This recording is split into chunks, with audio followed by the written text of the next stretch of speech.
Good morning, dear students. So, how are you all? So, we are discussing about chapter 1 civics, the Indian Constitution. And but हमने इसमें page number 7 पे जो story given थी वो सुरेश वाली monitor वाली वहाँ तक हमने कर लिया था. ठीक है, तो नेक्स्ट से हम स्टार्ट करेंगे. ओके, सो लास्ट पैरा है बेटा इसका. In democratic societies, the constitution often lays down rules that guard against the misuse of authority by our political leaders. Okay, so simply क्या है, in democratic society, the constitution often lays down rules.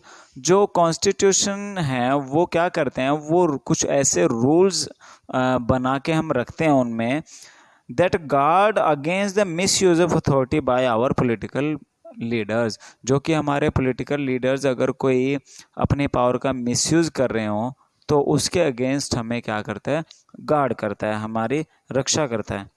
In the case of Indian constitution about which you will read more later in this chapter, many of these laws are contained in the section on fundamental rights.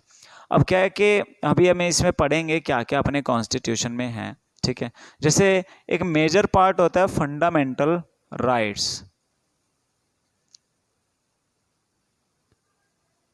ठीक है, fundamental right जिसको हम हिंदी में कहते हैं मौलिक अधिकार. अब इंडियन कॉन्स्टिट्यूशन में 6 फंडामेंटल राइट है, 6 मौलिक अधिकार हैं. ठीक है, जो कि अपने लाइफ के रिगार्डिंग मोस्ट इम्पॉर्टेंट होते हैं. ठीक है, so many of these laws are contained in this section on fundamental right. Do you recall the chapter on Dalit writer Om Prakash Valmiki's experience in school from your class 7th book. आपने 7th में भी पढ़ा था वो ओम प्रकाश वाल्मीकि वाला जो केस था, जो स्कूल में उसके साथ सही नहीं बिहेव हुआ. In that chapter we talked about the discrimination Om Prakash faced because he was a Dalit. तो वहाँ पे क्या होता था, वो ओम प्रकाश के साथ डिस्क्रिमिनेशन होता था क्योंकि वो क्या था, एक दलित था, शेड्यूल कास्ट से था.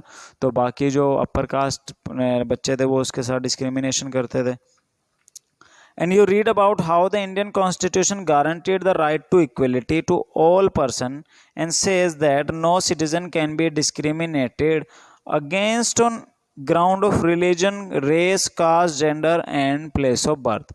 अब क्या होता है, देखो मेनली फंडामेंटल राइट में एक सबसे इंपॉर्टेंट राइट है राइट टू इक्वलिटी. ठीक है, राइट टू इक्वलिटी क्या है, समानता का अधिकार, सब बराबर हैं.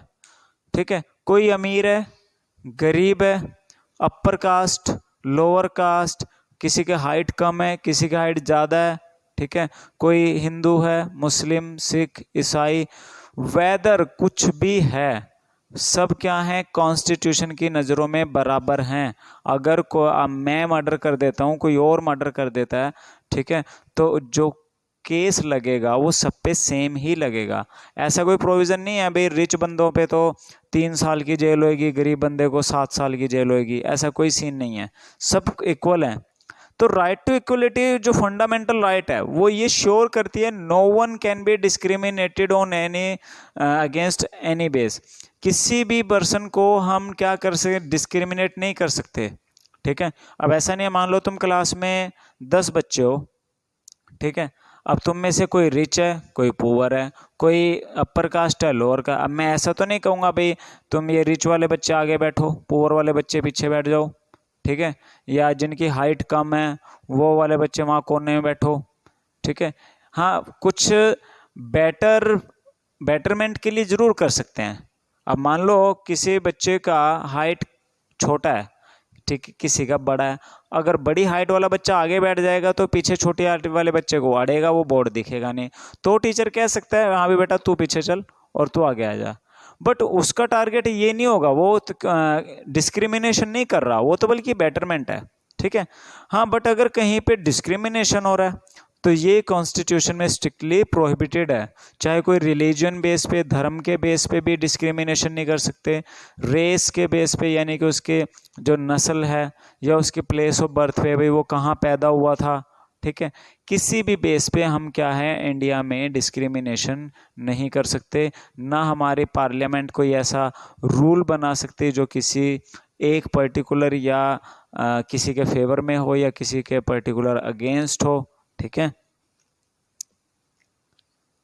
So the right to equality is one of the fundamental right guaranteed by Indian Constitution. तो Indian Constitution क्या करता है, वो गारंटीड करता है, ठीक है, राइट टू इक्वलिटी। तो नेक्स्ट पेज पे आ जाओ बेटा। 8 Another important function that a constitution plays in a democracy to ensure that a dominant group doesn't use its power against other less powerful people or groups, ठीक है। एक क्या होता है कि एक होता है राइट अगेंस्ट एक्सप्लॉयटेशन, ठीक है। इंडिया में किसी भी पर्सन को आप डिस्क्रिमिनेट तो कर ही नहीं सकते, उसका एक्सप्लॉयटेशन भी नहीं कर सकते, ठीक है। अब मान लो आपने घर में मिस्त्री लगे हुए हैं, मजदूर लगे हुए हैं, रूल ये है कि हम किसी भी बंदे से 8 घंटे से ज़्यादा काम नहीं करा सकते, ठीक है।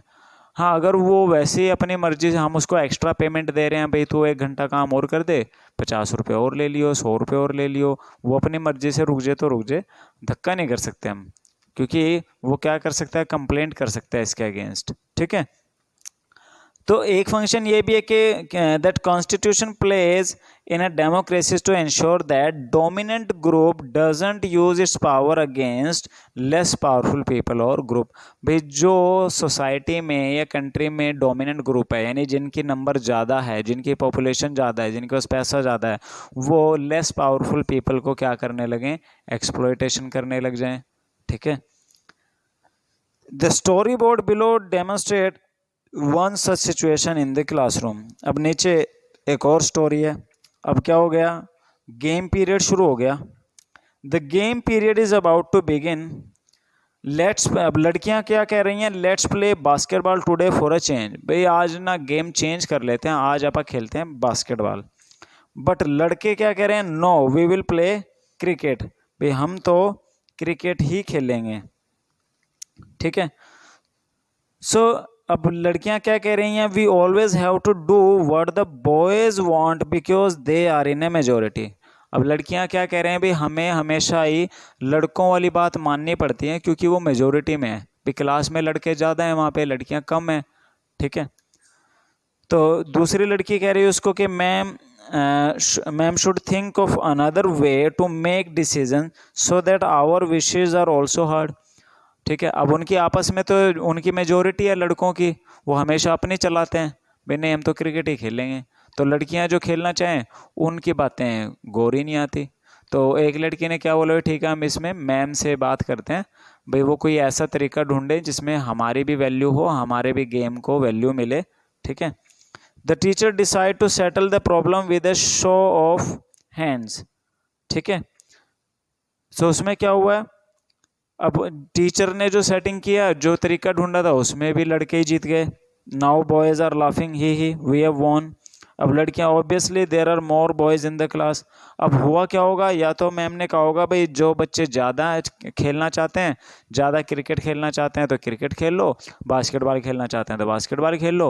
अब वहाँ पे भी क्या हुआ, लड़के ज़्यादा थे, लड़कों ने क्रिकेट के फेवर में वोट कर दिया, फिर से लड़कियाँ हार गई, ठीक है। अब लड़कियां क्या करें, हाँ भाई तुम तो, तुम्हारे नंबर ज़्यादा हैं, ऑब्वियसली तुम तो जीतोगे, ठीक है। So such unhealthy situation can occur in democratic society too. ऐसा ही किसी डेमोक्रेटिक सोसाइटी में भी हो सकता है, जिन लोगों का पॉपुलेशन ज़्यादा हो वो अपने कैंडिडेट के फेवर में वोट करके उसको जिता देंगे और वो फिर उनके फेवर में पॉलिसीज़ बनाएगा, और जो बाकी लोग हैं, जो कम लोग हैं, हो सकता है वो उनके अगेंस्ट भी पॉलिसीज़ बनाना शुरू कर दें, ठीक है। So where a majority can continuously enforce decisions that exclude minority and go against their interest, ठीक है। तो क्या होंगे, यानी कि मेजोरिटी ही कंटिन्यूसली पावर में आती रहेगी, मेजोरिटी के लोग ही पावर में आते रहेंगे, और वो माइनॉरिटी होती है जिनकी पॉपुलेशन कम होती है, जिनकी संख्या कम होती है, तो वो उनके इंटरेस्ट को ध्यान रखेंगे ही नहीं। As the above story board illustrate, जैसा कि ऊपर आपने कहानी में पढ़ा है भाई, लड़कियां कम थी इसलिए वो हर बारी हार जाती थी और उनके जो वो खेलना चाहती थी वो खेल ही नहीं पाती थी वो। So every society is prone to this tyranny of majority. तो हर सोसाइटी में यही सीन है, जहाँ जहाँ भी डेमोक्रेसी है हर जगह यही प्रॉब्लम रहती है भाई, जिनकी पॉपुलेशन ज़्यादा है वो अपने इजीली गवर्नमेंट फॉर्म कर सकते हैं, ठीक है। The Constitution usually contain rules that ensure that minority are not excluded from anything that is routinely available to the majority। इसीलिए कॉन्स्टिट्यूशन में ये प्रोविज़न किया जाता है कि जो माइनॉरिटी के राइट्स होंगे, ठीक है, या जो चीज़ें मेजॉरिटी के लिए होंगी वही माइनॉरिटी के लिए भी होंगी, ठीक है, क्योंकि राइट टू इक्वलिटी भी यही कहती है भाई सब इक्वल होंगे, सब समान होंगे। Another reason why we have a constitution is precisely to prevent this tyranny or domination by majority of a minority, ठीक है। तो क्या होता है कि एक रीज़न ये भी होता है कि जो कॉन्स्टिट्यूशन है precisely to prevent this tyranny और डोमिनेशन बाय मेजोरिटी, भाई जो मेजोरिटी अपना एक डोमिनेशन बना लेती है, माइनॉरिटी के ऊपर दबदबा बना लेती है, वो कॉन्स्टिट्यूशन उसको क्या कर सकता है, प्रोहिबिट कर सकता है, रोक सकता है। And this can refer to one community dominating another, like inter-community domination, or member of one community dominating other within the same community, like intra-community domination। अब देखो यहाँ पे दो वर्ड आए हैं, एक तो आए हैं इंटर कम्युनिटी डोमिनेशन और एक आया है इंट्रा कम्युनिटी डोमिनेशन, ठीक है। इंट्रा कम्युनिटी डोमिनेशन क्या होता है भाई, एक ही कम्युनिटी में कई बार क्या होता है कुछ बंदे ही हमेशा पावरफुल रहते हैं, वही ऊपर रहते हैं, ठीक है। मान लो कोई ग्रुप है, ठीक है, या रिलीजन वाइज ले लेते हैं, मान लो एक शहर में 3 रिलीजन के लोग रहते हैं, हिंदू, मुस्लिम और सिख, ठीक है। अब हिंदुओं में भी क्या है कि कुछ ऐसे लीडर हैं जो हमेशा ऊपर रहते हैं, उनके पास पैसा ज़्यादा है, वही आगे आगे दिखते हैं बस, ठीक है। यानी कि उस कम्युनिटी में कुछ मेंबर्स का क्या है, डोमिनेशन है, ठीक है। वो क्या हो गया, इंट्रा कम्युनिटी, यानी हिंदुओं में ही अंदर अंदर ही कुछ लीडर हैं जो कि ऊपर हमेशा रहते हैं, उन्हीं की मेजोरिटी, उन्हीं का ही पावर जो है वो बना रहता है। इंटर कम्युनिटी होता है एक कम्युनिटी का दूसरी कम्युनिटी, जैसे हिंदू, मुस्लिम, ठीक है, सिख, तो इन तीनों में ज़्यादा पॉपुलेशन मान लो हिंदुओं की है, तो उस एरिया में जो पावर बनी रहती है वो हिंदुओं की बनी रहती है, या मान लो उस एरिया में मुस्लिम ज़्यादा है तो मुस्लिमों की बनी रहती है, तो इसको कहते हैं inter community domination. So the third significant reason why we need a constitution is to save from ourselves, ठीक है। और एक थर्ड सिग्निफिकेंट रीजन क्या होता है कि why we need a constitution is to save us from ourself, हमें अपने आप से ही बचाना है, यानी कि क्योंकि रूल कौन बना रहा है, पार्लियामेंट में मेंबर, वो मेंबर कौन है, हम में से ही तो गए हैं, ठीक है। This may sound strange, but what it meant by this is that we might at time feel strongly about an issue that might go against our larger interest, and the Constitution helps us guard against this. Look at the storyboard below to understand this better. अब नीचे आप पहले ही story पढ़ो, ठीक है। Shabnam is in a fix, she has a decision to make। अब शबनम को थोड़ी कन्फ्यूज़न हो रखी है, एक डिसीजन लेना है उसको। I have 2 chapters left to revise for tomorrow's test, भाई कल टेस्ट होना है, उसमें 2 चैप्टर की रिवीजन उसकी पेंडिंग है अभी।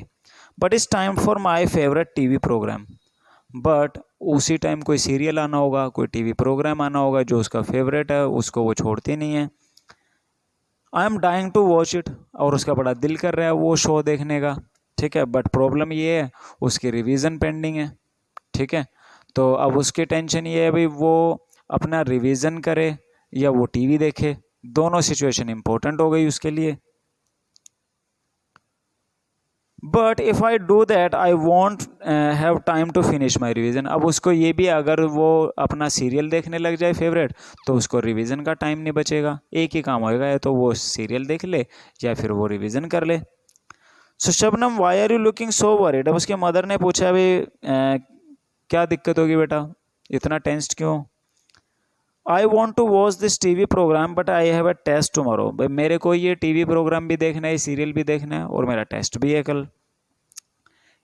If you all watch TV I will also want to watch. भाई अगर तुम टीवी देखोगे, तुम ये सीरियल देखोगे, मेरा भी दिल करेगा फिर। I have an idea what if no one watch TV tonight then I may not be tempt. भाई अगर तुम कोई ना टीवी देखो तो फिर मेरा भी मन नहीं करेगा, मेरा भी पढ़ाई हो जाएगा। ठीक है। So it's a good thing I didn't watch TV. There are so many questions from the last 2 chapter. अब क्या हुआ है कि उसने जो वो 2 चैप्टर थे उसमें से काफ़ी क्वेश्चन आया। अब उसको बड़ा अच्छा लग रहा है, भाई ठीक है रहा उसने कल टीवी नहीं देखा, नहीं तो बहुत सारे क्वेश्चन तो उन 2 चैप्टर में से ही आए हुए हैं। ठीक है। तो अब इसमें यही आया है कि हमें क्या करना होता है, हमें अपने खुद के जो डिसीजन होते हैं उनसे बचना होता है। यानी कि कहीं ऐसा ना हो हम एक डिसीजन लेने के चक्कर में अब उसकी वजह से और कोई ऐसा नुकसान ना कर जाए। ठीक है। तो उन नुकसान से भी हमें बचना होता है। Similarly, the Constitution helps to protect us against certain decisions that we might take that could have an adverse effect on the larger principle that the country believe in. Okay, तो क्या है? Similarly, Constitution help to protect us against certain decisions that we might take that could have an adverse effect on the larger principle that the country believes in. भी क्या होता है कि जो constitution है वो प्रोटेक्ट करता है, ठीक है, अगेंस्ट सर्टेन डिसीजन, और कुछ डिसीजंस के अगेंस्ट जो कि लेने से कंट्री के बाकी मेन प्रिंसिपल पे क्या हो सकता है, एक एडवर्स इफेक्ट पड़ सकता है, नेगेटिव इम्पैक्ट पड़ सकता है। ठीक है भाई, हमने क्या किया, एक डिसीजन हम लेना चाहते हैं बट उस डिसीजन को लेने से जो कॉन्स्टिट्यूशन के मेन पर्पज़ है वो हिट हो जाएंगे। ठीक है। अब हिट क्या हो जाएंगे, अब मान लो कोई ऐसी पॉलिसी गवर्नमेंट बनाना चाहती है, ठीक है, तो बट होता क्या है कि जैसे मान लो हम बात कर रहे हैं राइट अगेंस्ट एक्सप्लॉयटेशन की बात कर रहे हैं। अब हमने देखा भाई अगर मान लो कहीं पे कोई माइनिंग मिनरल निकलना है, ठीक है, प्रॉब्लम यह है कि वहाँ पे दिन रात लोगों से काम कराना पड़ सकता है और लेबर भी ज़्यादा अवेलेबल नहीं है। ठीक है, जो बंदे हैं बस उन्हीं से दिन रात काम कराना पड़ सकता है। अब गवर्नमेंट ने सोचा भाई ठीक है आप कराएंगे, हमें वो मिनरल निकालना है, बट इस चक्कर में क्या हो गया, एक्सप्लॉयटेशन हो गया उन लोगों का। वैसे काम कितने देर करना था, 8 घंटे, बट वहाँ उनको 12 घंटे 13 घंटे काम करना पड़ रहा है। तो सरकार ने क्या किया, एक पर्टिकुलर जगह के लिए क्या कर दिया, एक कॉन्स्टिट्यूशन का उनका फंडामेंटल राइट एक्सप्लॉइट हो गया है। ठीक है, तो यही बात यहाँ पे कही गई है। ठीक है। For example, it is possible that many people who believe in democracy might come to strongly feel that party politics has become so acrimonious that we need a strong dictator to set this right. ठीक है। अब जैसे ये story तुमने पढ़ी है, story में शबनम ने क्या बोला अपने पेरेंट्स को, भाई तुम भी टीवी ना देखो, अगर तुम टीवी नहीं देखोगे तो मेरा भी दिल करेगा, तुम नहीं देखोगे तो फिर ठीक है मैं पढ़ लूँगी। यानी उसने अपने चक्कर में अपने पेरेंट्स को भी टीवी देखने से रोक दिया। ठीक है, दिक्कत किसकी थी, दिक्कत थी शबनम की, पेरेंट्स की तो कोई दिक्कत नहीं थी। ठीक है, पर उसने क्या किया, अपने फ़ायदे के लिए, भाई मैंने नहीं देखना तो तुम भी ना देखो। ठीक है, तो उसने क्या किया, उनके भी राइट्स जो हैं वो एक्सप्लॉइट हो गए हैं।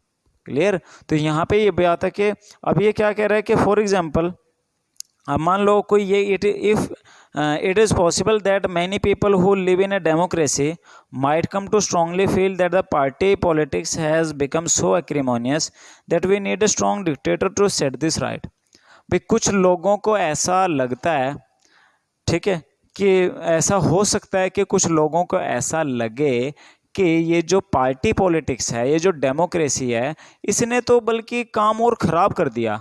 कांग्रेस वाले बीजेपी को गाली दे रहे हैं, बीजेपी वाले कांग्रेस को गाली दे रहे हैं। और जब एक मान लो कांग्रेस पॉलिसी लाएगी तो बीजेपी प्रोटेस्ट करती थी, अब बीजेपी ला रही है तो कांग्रेस प्रोटेस्ट कर रही है। काम ही नहीं होने दे रहे, पार्लियामेंट में आपस में लड़ते रहते हैं। ठीक है, तो कई लोगों को ऐसा फील भी होता है ये क्या कर रहे हैं, इससे अच्छा तो एक डिक्टेटर और राजा होता, बस वही रूल करे, खामा खा के ये झंझट खत्म। ठीक है, बट ठीक है, चलो मान लिया कुछ हद तक डिक्टेटर के पास पावर है और ये झंझट खत्म हो जाएंगे। बट अगर डिक्टेटर मन मर्जी पे उतर गया तो कैसे कैसे रूल बनाएगा ये भी तो सोचो।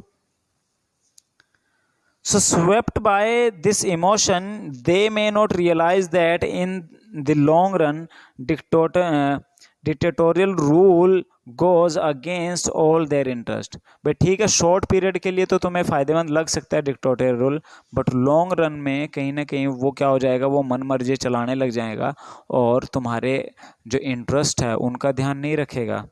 ठीक है, A good constitution doesn't allow these whims to change its basic structure. It doesn't allow for the easy overthrow provision that guarantee rights of citizen and protect their freedom. तो यानी कि कोई भी डेमोक्रेसी में जो फंडामेंटल राइट्स हैं या लोगों के बेसिक राइट्स हैं जो ज़रूरी हैं, ऐसा नहीं है कि उन राइट्स को ओवरथ्रोन कर दें, फेंक दें और नए राइट ले आएँ। ठीक है, हमें क्या करना है, हमें लोगों के फंडामेंटल राइट्स को प्रोटेक्ट करना होता है। So from the about discussion you will understand that the constitution plays a very important role in democratic society. Okay, so now let us try and understand the way in which the above points get translated into certain ideal and rule by studying some key feature of the Indian Constitution. अब next topic में जो हम करेंगे उसमें हम करेंगे कुछ basic feature constitution के। ठीक है, तो बेसिक जो फीचर हैं 5 फीचर हम लोग करेंगे, जिसमें कि एक आएगा फेडरलिज्म। ठीक है, फेडरलिज्म होता है कि हम किस तरह से पावर को डिवाइड करते हैं, यानी कि अपर लेवल पे और लोअर लेवल पे। Parliamentary form of government. ठीक है भाई, क्योंकि डेमोक्रेसी में क्या होता है, पार्लियामेंट होती है जो रूल फॉर्म करती है। सेपरेशन ऑफ पावर, सबकी पावर डिसाइडेड है, भाई इसकी इतनी पावर है, इसकी इतनी पावर है, सबकी पावर अलग अलग है, उनके क्राइटेरिया फिक्स्ड हैं कॉन्स्टिट्यूशन में। फंडामेंटल राइट्स, ठीक है, लोगों को फंडामेंटल राइट्स गिवन है, वो फंडामेंटल राइट हम किसी भी कंडीशन में वापस नहीं कर सकते, किसी एक्सट्रीम कंडीशन में हो सकते हैं। एंड सेक्युलरिज्म, सेक्युलरिज्म होता है कि गवर्नमेंट किसी एक रिलीजन को प्रोटेक्ट नहीं करती, उसकी नज़रों में सारे के सारे रिलीजन बराबर हैं। ये हमारे कॉन्स्टिट्यूशन का बेसिक फिनोमिना है। ठीक है, तो नेक्स्ट आगे हम करेंगे जो हमारे की फीचर्स हैं। ठीक है, तो आप देखो जो की फीचर्स मैंने अभी आपको बताए हैं उनमें से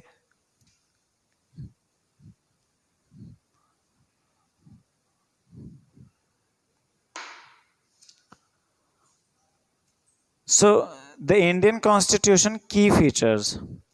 By the beginning of 20th century, the Indian national movement had been active in the struggle for independence from British rule for several decades.